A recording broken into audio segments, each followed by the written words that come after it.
All right. Well, welcome everyone. Thank you for taking some time out of your day to join us. My name is Keith Dussel. I use he and him as my pronouns, and I am here with More Career Services. That's the office that provides career support for all business students.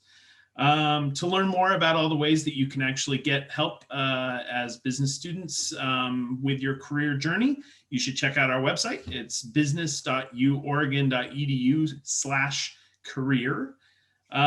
More Career Services and Lundquist Center for Entrepreneurship have partnered for this event today. We're excited to be joined by the co-founders and CEOs of Slumberkins, Callie and Kelly.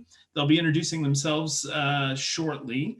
Slumberkins is a direct-to-consumer e-commerce children's brand on a mission to promote emotional wellness and provide tools to help raise caring, confident, and resilient children. It's a fantastic product. They're doing great business, and I know we're going to learn a lot today. From the Lundquist Center for Entrepreneurship, we are also joined by Nathan Lilligard. He's an instructor and a program manager. He will be assisting with our question and answer session. Nathan, would you like to go ahead and introduce yourself? Sure, good to see you all, and Callie and Kelly, nice to see you again. I am, as he said, the program manager in the Lundquist Center for Entrepreneurship. That's a unit within the business college that's been around for 1989, 30 plus years. We exist to help students from all over campus, so not just the business school, but from any unit on campus, whether you're a graduate student, undergraduate student, staff, or faculty. We help people sort of figure out their entrepreneurial ideas, find a pathway to help make that real, connect people with advisors and mentors and other folks to help them along that journey. So that's part of what I get to do. And another great thing about my job is I get to talk to alumni entrepreneurs such as these ladies. So I'm excited to hear their story and learn more about it. So thank you for introducing yourself. Before we get started, just a few logistic items. If you have technical issues during today's event, please do use the chat feature and someone will help you out with your questions. To ask questions of Kelly and Callie, go ahead and place those in the Q&A section. We'll be monitoring that and we'll get to as many of those as we can during our 45-minute event. If your questions don't get answered, we encourage you to connect on LinkedIn with Kelly and Callie after the event. So without further ado, introducing Kelly and Callie. Thank you for joining us, and we're excited to hear about your story. Thank you for having us. Okay, we'll share our screen. Let's see. All right. Well, thank you guys for attending. My name is Kelly Oriard. I am the U of O alumni, ex-volleyball player at U of O, go Ducks. And I am the marriage and family therapist and school counselor behind the brand. And my name is Callie Christensen. I didn't go to U of O, but I went to University of Hawaii and played basketball there. So go Bows. And Kelly, and I'm the special education teacher and elementary education teacher behind the brand Slumberkins. And just to give a little backstory, Kelly and I have known each other since we were freshmen in high school, kind of lived parallel lives in our athletic careers of playing competitively through high school and college. And then Kelly went on to play pro in Spain and Switzerland after University of Oregon. And I went and lived in Switzerland with her for a season. And then we both came back and started our master's programs in our respective fields of education.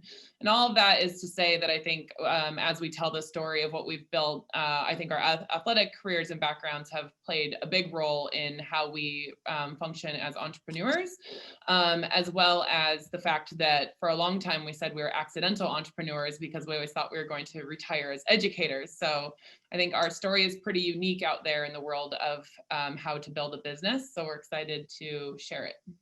Definitely. And definitely you guys have a leg up, because when we started, I did not come into that building where Nathan is sitting in the background. I didn't have classes in business, but I think our story is a testament to, if you have an idea that is meaningful and drives you, and you can rally a community around you, that it's just a leg up to have the information that you guys are getting now, but it's not impossible to do without. Yep. Okay, so this is the brand that we've created. It really was to introduce the world to a whole world of feelings. That's kind of the brand mission here, is to make emotional fluency for families, one that's a mainstream conversation. And the emotional wellness is something that just comes along with the parenting toolkit, because as educators, we were seeing, that aspect of learning coming in too late to the game. Yeah, when we were working in the schools, kids would come to us, parents would come to us and ask us to support because their kid had been diagnosed with ADHD and they didn't know what to do, or they were getting a divorce and they didn't, want to mess their kid up and say the wrong thing. And I think a lot of parents in this day and age, we're living in an anxious world, and there's a lot going on, and there's a lot of information about how to do it right. And we felt paralyzed at times once we had our own kids, and we knew that parents were feeling that way. And so while we were on maternity leave together, we had this idea about trying to put the power in the parents' hands to address emotional wellness skills, to help build the core building blocks of, what makes a person who they are early on, because those kind of skills and different things that we were trying to do in therapy and in the schools were kind of coming too late. And then I just want to also give you guys some context around what we're actually viewing. So the presentation that we're kind of using to guide this introduction to the brand is actually one of our pitch decks that we've used to raise funds for the brand. So just to give you a high level overview, we are about to turn 5 years old actually on November 14th as a brand. And to date, we've raised over $7 million in venture capital for the growth of the brand. And so this is just a really high level, good example of a deck that you could use to raise money on, so that just for your own knowledge over what we're talking to. Yeah. I would say also, for Callie and I, when we started the brand, we taught ourselves to sew. We started creating these creatures and storylines on cardstock and with our hand sewn things. And it actually ended up, our first pitch ever to raise money was on Shark Tank, which was a very intense and interesting experience, but definitely helped us think bigger for the brand, to think into our 3 and 5 year vision for where we wanted to go. And so we didn't end up getting a deal on Shark Tank, but what it did was prepare us in our thinking and helped us understand how you do raise capital. And that's a whole, could be a whole course in and of itself, because it's a journey for every founder who's out there raising money. Yeah.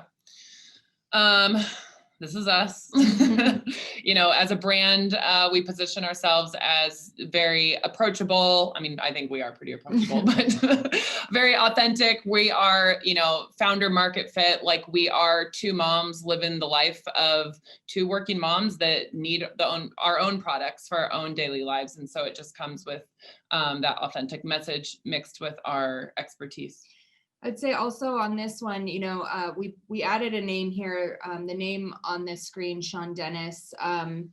We've met some amazing people along the way, and I'll say that some of the most important pieces of our journey were built around authentic relationships, whether that was an authentic relationship with the consumer and the community that we were serving, or the people that we were reaching out to. So some of our mentors, including Sean, so Sean Dennis, is somebody we met while we were fundraising.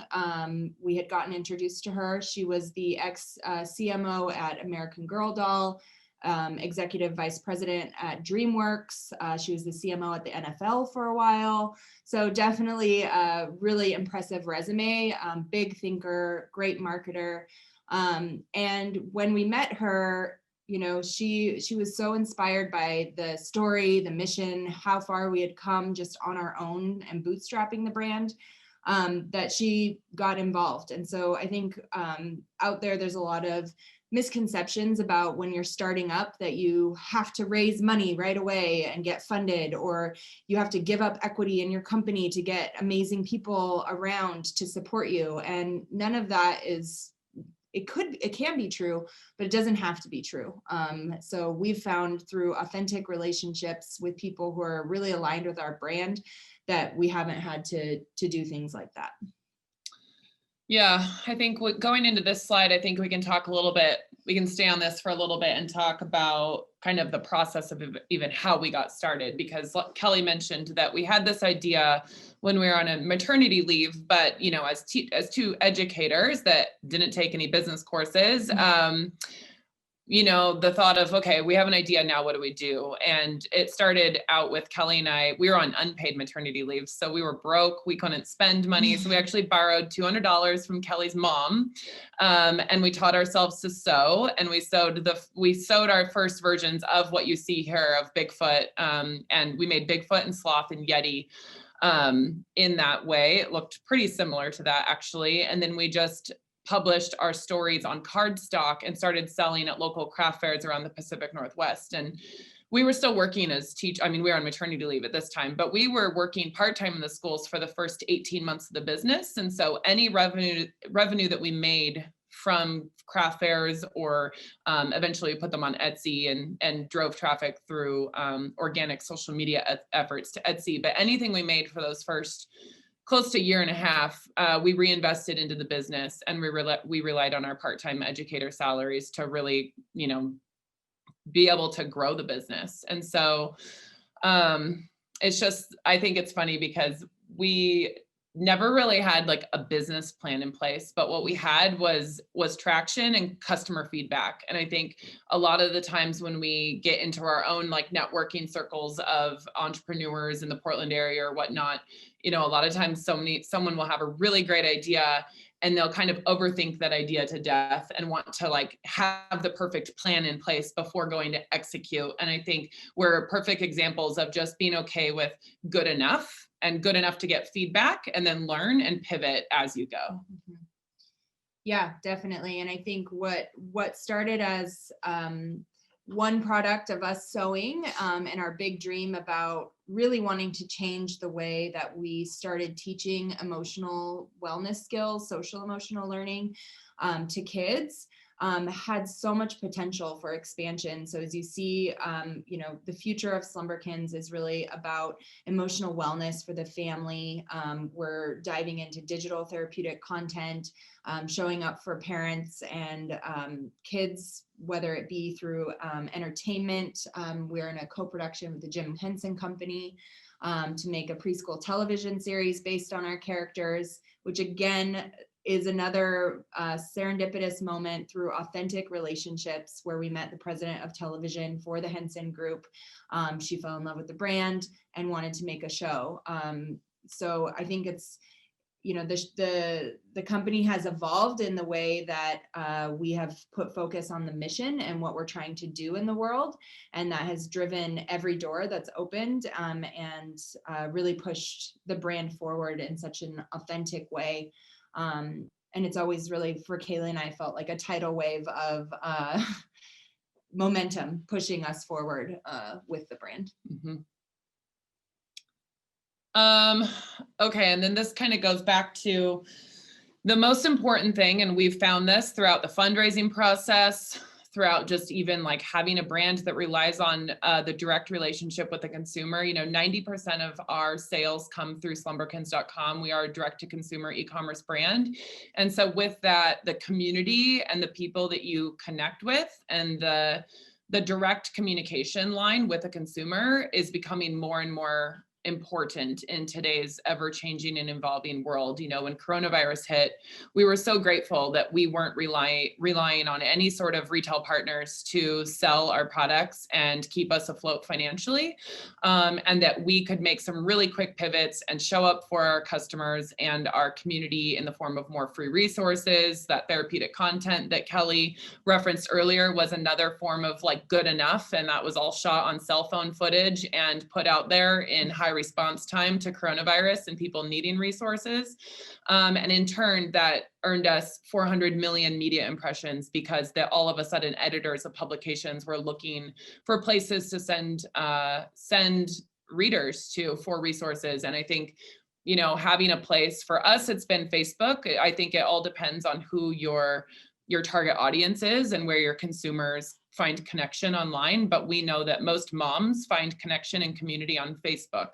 That being said, we also know Facebook is kind of about to burst. And so we're like trying to quickly find strategies around what our plan is like for when the Facebook bubble bursts. But that being said, our closed Slumberkins social community group on Facebook is where we authentically connect with our customers via Facebook Lives, and just make it really high touch and authentic. Do you have anything to add on that?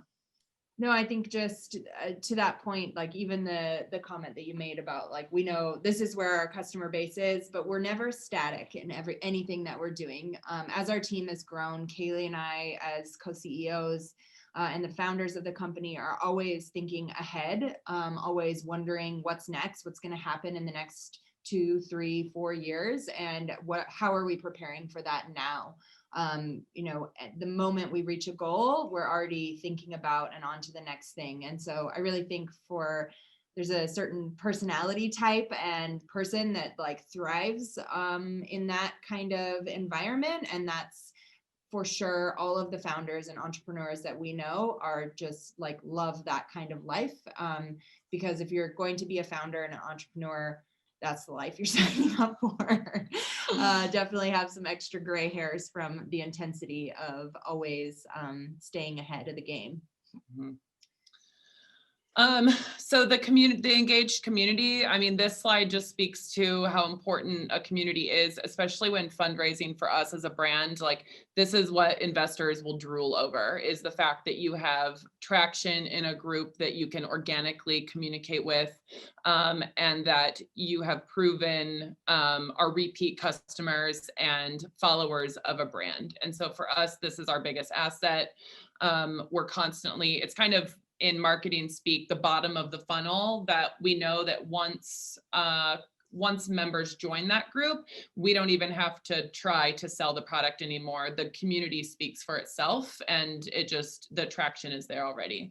And so just a stat that people love to hear from the investment side of things is that we've proven that members of our Facebook group are almost 5 times more valuable to us as a brand than the typical consumer that's not in that Facebook group.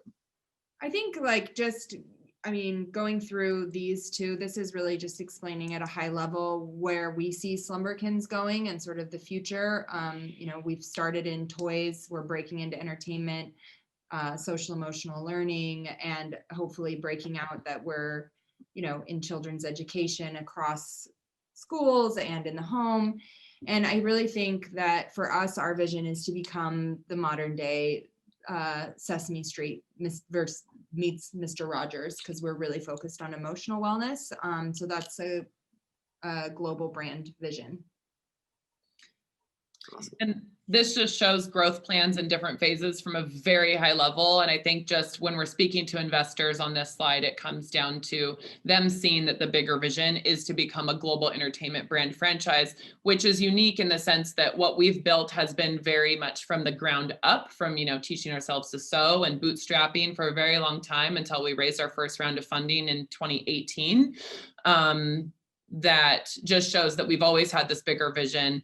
And typically children's brands, especially in the media and toy industries, are IP properties that are thought of in production studios like DreamWorks or Disney, or, you know, and then plugged into the market from the top down after the traction on the entertainment property has been proven. And we've just done it backwards from a consumer product to now showing the traction that these characters need to come to life.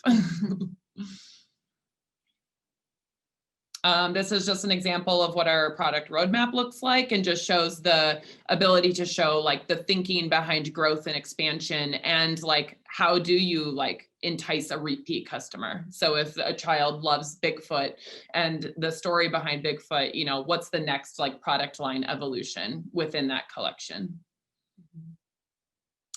And that's it. This is actually a really short deck. We used this as a traction deck, which that's us making up words for what we used it for, but we raised the last round of funding when we didn't need it. It was more because we had the traction, we didn't need the money in the bank, and we had momentum with the entertainment property being like signed and done. So then we raised a round based on the traction of the brand instead of the need for financial cash, which that's another trick. Always raise money when you don't need it. Yeah. The term sheets you get are much better. And that's where the whole idea of Shark Tank comes in. If you're in a weak position or you need money, people sniff that out and you don't get such favorable terms. But even if you present that you don't need money or you act that way, that's sort of part of the game of fundraising, is saying no to people and walking away, and then letting that sit. And sometimes you would be very surprised at what starts happening when you say no to a few people. Nice. We've got some good questions in the Q&A and also in the chat. I can kind of throw them at you if you want. Yeah. I think the first one would be to talk about from Narina about when you started to delegate roles away from yourselves, and like when did you hire an employee and like move out of your garage or living room, or how did that work? Those are really tough moments and decisions, but I think Kaylee and I think it was like 2 months in, we were overwhelmed with sewing ourselves. And so our first hire was actually the secretary at my school knew how to sew, and we hired her to start hand stitching. And she turned out to be just amazing at learning like we are, and is still with the company as our VP of operations. But along the way, I would say, you know, all of those decisions, it comes down to really knowing your North Star and where you're heading and what your goal is. And for us, it was anytime we were doing something that was holding us back from working towards the vision and working towards what we felt good doing, then we knew it was time to hire somebody to help. And I'll say, like, even though it's scary, every time we took a leap like that and hired somebody, the return was always so worth it. It would just bump up the ability to sell more. It would expand us in a way that we, you know, you just have to trust those moments. They feel risky, but that's another reason why when you're a founder and you have to make those decisions, you have to be ready for some uncomfortable moments and be okay with some risk, knowing that there's reward on the other side. I would say, I mean, I hung on to social media for a very long time, but because that was forward facing and interacting with consumers, it was important that I held on to that as long as possible, because now even the team executing under us still struggles with the brand voice aspect of it. And I think,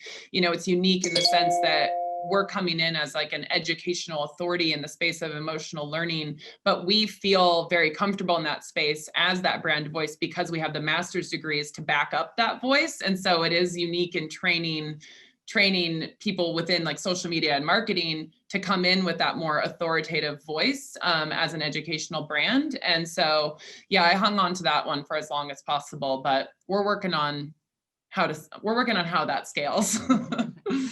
Cool. There was next question was a follow-up question on that one, if possible. Just wondering, centralized story. Since you have a strong sense of story with your characters, with your books, with all of these things, do you have someone who is the owner of that story, or does it distribute out in a natural way? I mean, I'm just curious, like, it seems like that's a very big thrust for you. And so the question would be, how do you manage making sure that things feel like the brand, that they sound like the brand, those kinds of things? It's funny, right before this call, we were on a call with one of our investment partners that came in on our seed round. Their name is Listen Ventures out of Chicago, and they come from a background of advertising from Leo Burnett. It's like the agency that was behind Mad Men. And they are amazing brand marketers. And I think we just came out of that session with them, realizing the need to even still focus on this, because it can be hard to make sure that story and that voice and that tonality and is coming across in all communication platforms and media. I think it's one thing where it's so difficult as you grow and scale a team, where then you have an art director and a director of marketing and a copywriter and a photographer that like don't all have that same like head brand vision. And so getting something in a brand Bible that is there and concrete, that has the recommendations and exactly what to do, is so important. And like, we're 5 years in and we're still working on that. And so it's hard. And it's also always an evolution. Yeah. The brand was different 2 years ago than it is. It was different a year ago than it is now. And so always making sure that those things are up to date for if you have a team below that are executing. I think that's also a place where people trip up, is that, we've experienced such fast growth that it's along the way. You also have to notice when, I just remember the times when it was like 5 or 6 of us, and it was so easy because we were sitting at the table and we did the photography and we were like involved in everything. So then that voice really came through. Mm-hmm. But yeah, finding a way to translate it so that it's understandable too, because what we're saying is often, it's part of who we are and our education and all of these things. So it's a challenge to be as simple as possible so that everybody can understand what you're going for. It's actually complex to do. It's a work in progress. Yeah. Always. We're working Everything on on it. entrepreneurship is a work in progress. All right, I'll hand it back over to Nathan. And just a reminder to our attendees, if you have questions, go ahead and pop them into the Q&A section. Cool. So Grace Meyer has a question early on about what was the most difficult process, part in the process of creating a startup, and how did you work through it? So, I mean, that's a massive question for any entrepreneur, and you probably have 10 answers depending upon what you're thinking about. But in general, what was the biggest challenge for you both? Do you have something in mind? I'm just thinking about the most difficult part, I think for me personally, was when we did our first like true round of funding, because like signing that term sheet where you are signing over equity to like someone, I mean, we were just talking to someone today that said that it's easier to get a divorce than get a investor off your cap table. And like just leaning into the trust in the partners that you are taking on. It's like those moments of fear of, am I on this right path? Like, is this the right thing to do for my baby that I birthed by hand stitching Bigfoot's face and selling him at craft fairs? Like, is this the right moment? I think that's where we have really leaned on each other as co-founders and co-CEOs, which is also a unique structure out there. Not many companies our size have a co-CEO model, but it works for us. But I don't know, that was like, I feel like I look back at my own personal growth journey in it, and that was like the thing I felt like I was like wrestling with that a lot. Yeah, I would say that I don't think I realized it when we were in it because we were so passionate about what we were doing. But now looking back, I'm like, getting a startup off the ground is massively intense. It is all consuming. Everybody around you is annoyed with you because it's all you talk about. You don't stop working. You are like, it's 24/7. It's another reason to have a co-founder, because then you can just talk to each other. Yeah. People thought we were crazy, and I was so on fire about it and believed in it so much that I just didn't care. But I will say, it was tough, like looking back and like getting to a point where we could finally have some boundaries, take a salary that was decent, like get to these milestones where we paid ourselves, where we were able to take some time off, where, anything like that felt like such a luxury, because no matter what you're doing, that beginning, I would say 2, maybe 3 years, depending on, whatnot, if you get funding earlier or not, like it's intense. But what I will say from us for bootstrapping, I'm so glad we went through it that way. We learned so much just about the process and how to view things. And by bootstrapping for those years and getting to revenues and getting our valuation up when we did fundraise, we're in such a good position with our equity and all of these things that we just didn't know what we didn't know then. And it was definitely worth it. Mm-hmm. Yeah. Had you known what you were getting into, there's no way you would have done it. No. I've been like, I'll stay a teacher. That's Being insane. a teacher sounds like a really good idea. Yeah. So, and on top of that, I just want to note for everybody, you had small kiddos at the time, right? Yeah. So you started this when you were having kiddos. Yeah. And I started on maternity leave. So yeah. And then we each had another baby since. So yeah, it was intense. We've somehow figured it out. They say, don't mess with the moms, right? Multitasking queens. Exactly. Matt Mantigas has a question on strategies for continuously collecting consumer feedback from both children, but also the parents. So how do you balance that and interact with, social media and so on? Yeah. And kiddos. One of the things that we most recently implemented was like a post-purchase, like how did you hear about Slumberkins even question, just because that was a question that came up in our most recent funding round a lot, was just even like, how do your customers find you? And my like general answers was social media, but we needed to get more dialed in with our answer to that. So a post-purchase question, and they have lots of different like free plugins that you can implement into Shopify. That's been really valuable, as well as I think just even taking feedback like in conversation with customers on social media has been huge for us. We do a lot of informal polls in that Facebook group. We do a lot of things where in the past, when we were smaller and more agile, we would do more things where we would have people vote on like colors or creatures or whatnot. But now that we're bigger, we just try to get more genuine feedback on how the product is impacting lives. And yeah, I don't know if there's like specific plugins other than like the post-purchase one that I'm thinking about, but I think just coming in with the mindset of every customer is valuable. And if you can start a conversation with them, like go for it. I actually just purchased a pillow from Sleep Crown. It's a small company that makes this amazing pillow. And I was shocked. The next day I got an email from the owner thanking me for my purchase. And then we just struck up a conversation in email, and now we're going to do a collaboration with her.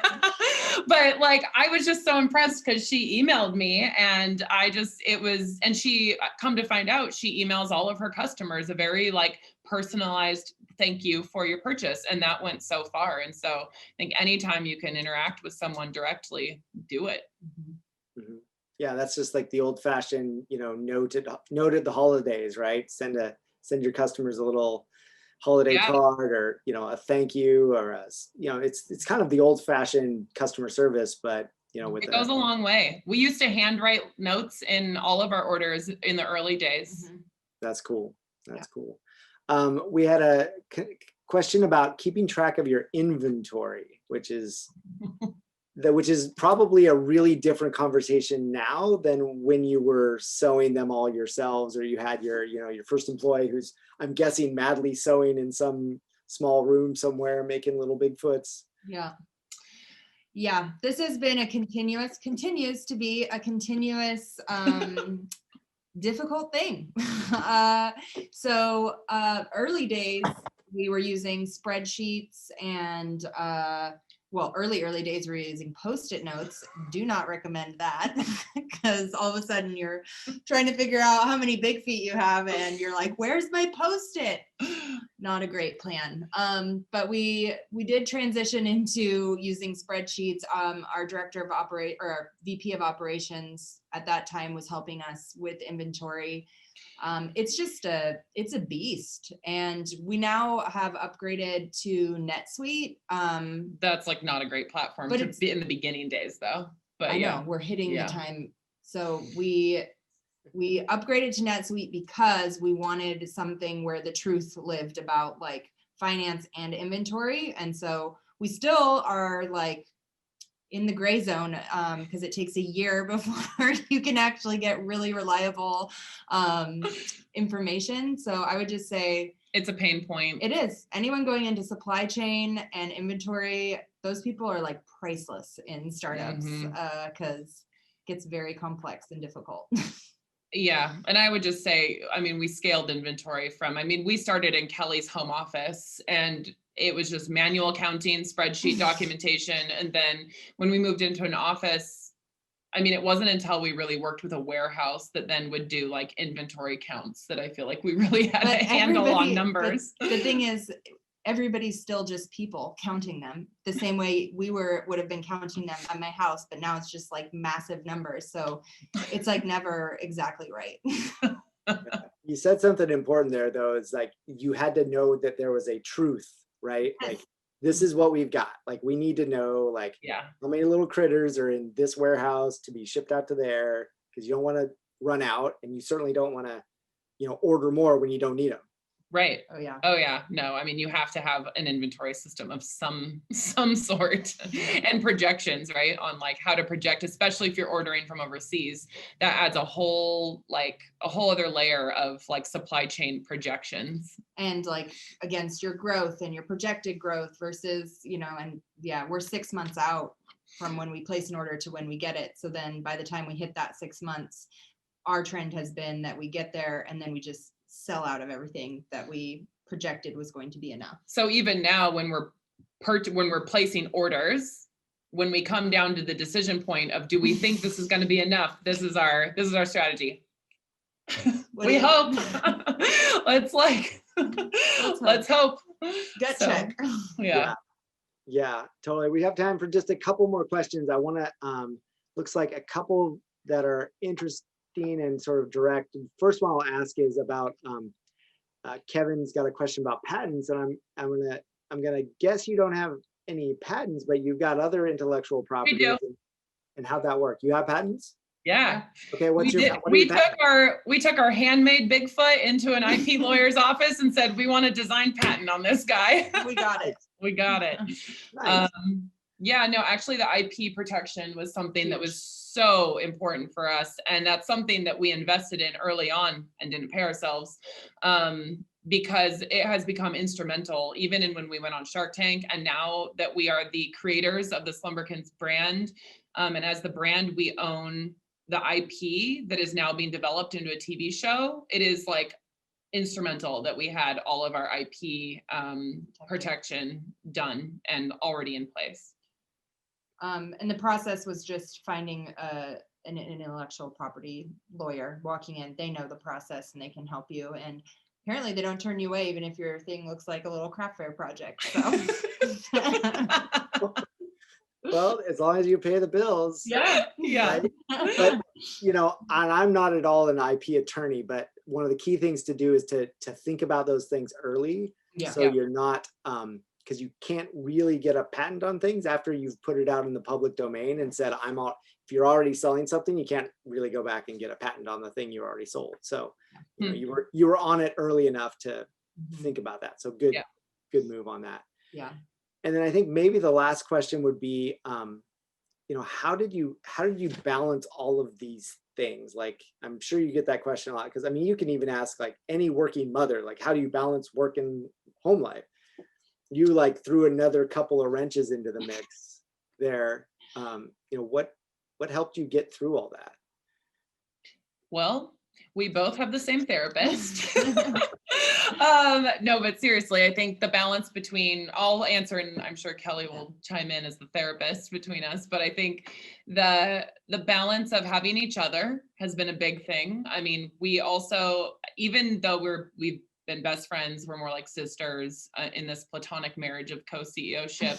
Like, having each other through the journey has been like a saving grace. I don't think either of us would be on this journey without the partnership that we have, and the balance that has come for like being at the stage that we're in. You know, now we work like 9 to 5 and it's leveled out and we have boundaries and it's gotten so much better. but in the early days, like Kelly said, it is all consuming. And I think the amount of burnout that we did face, and that each of us did hit walls of burnout along the road, like being honest about that and like not being afraid to seek help, like counseling and mental health, and openly talking about it, you know, was really important for both of us, and for each of us to both even understand where each other are at, so that one of us could take the lead if the other one needed that break, was really important.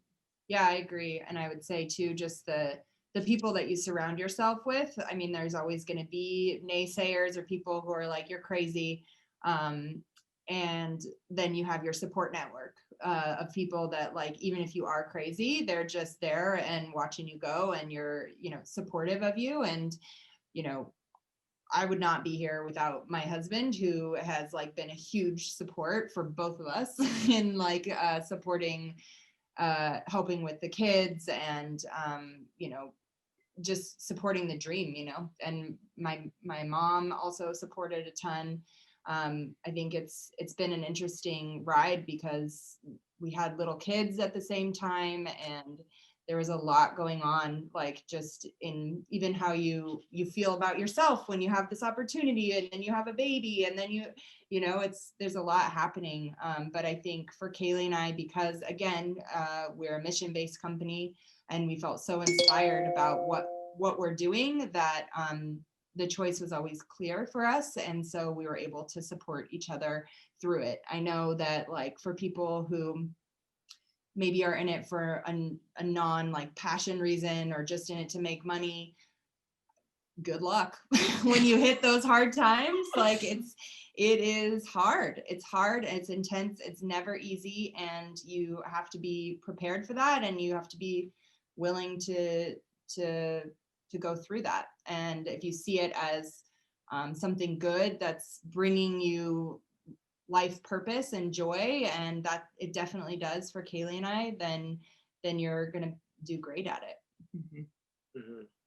Yeah, I've talked to many entrepreneurs who, one in particular would say he'd get in his car every morning to drive to the office and just like hope that his car wouldn't start so he could just take the day off. Oh. Right? Because he's just like, it's too much pressure, and you know, it's a lot.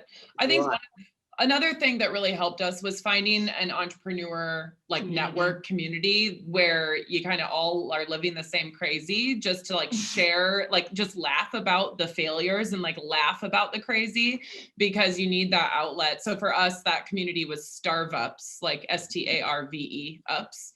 And I know there's a chapter in Eugene, and then they have one in Bend and Portland, but it's just founder to founder mentorship. So it's like other entrepreneurs that have these ideas, and just being around that group of people for us in the early days. I don't think we would have raised money if we hadn't been connected into that group of people. Mm-hmm. But finding that tribe of other entrepreneurs was really, really important too. Yeah. And that's just to plug Startups, John Freese and that whole group. I know them well. John's a U of O alum. Yeah. And a lot of the founders of that group are U of O alumni. Yeah. They've been instrumental in many different startups. Just like you say, just having a place to go and vent and talk and laugh about the fact that your container full of Slumberkins just fell off a ship or whatever happened, right? Yeah. Yes. Amazing. Yeah. John Freese is a very good friend and trusted advisor. Yeah. Good dude. Yeah. Good dude. Cool. That sounds like a good pivot, though, Nathan, for a water-based Slumberkin. You know, like you had it go off the ship. Maybe. Bath toys. I'm telling you, it's going to be your pro for story. Well, I want to thank you both very sincerely. You know, it's been a really great opportunity for our students to get some insight on the process. I want to thank the Center for Entrepreneurship and Nathan for your Q&A. I want to encourage students to check out Slumberkins' website, which we put into the chat section. And you can see some of the cool things they're doing, including a blog that actually addresses a lot of really interesting, very current issues like the wildfires and some of the holidays that are coming up and things like this. We encourage you to come to more career services if you have questions. If the students have questions, I understand that it's okay for them to contact you on LinkedIn. Is that correct? Yeah, of course. Perfect. So when people offer that kind of thing, be sure to take them up on it because it's a great opportunity to make a good contact. And I'll just give you the final minute or so to say, do you have a top tip for students as they wind up this crazy year? Oh, man. I mean, I've been giving this tip around across the board at investor meetings, at different things. Is just, you know, this year has been insane. It is very emotionally taxing and draining. And as a therapist, just accepting for yourself whatever feelings are coming up for you is really important. Accept if you feel angry, accept if you feel sad, accept if you need to take time, and accept if you need to go scream and go run out on the trails. Like whatever is coming up, it's when we stop accepting our emotions, or we push them down, or we don't welcome them into our daily lives, is when the difficulty starts happening. And so just giving yourself some grace, accepting whatever's coming up for you, feel it, let it go through you, and move forward. I think, you know, your body knows how to do that. Your mind knows how to do that. We get in our own way sometimes. And, you know, this year in particular, it has been very, very tough for everybody. So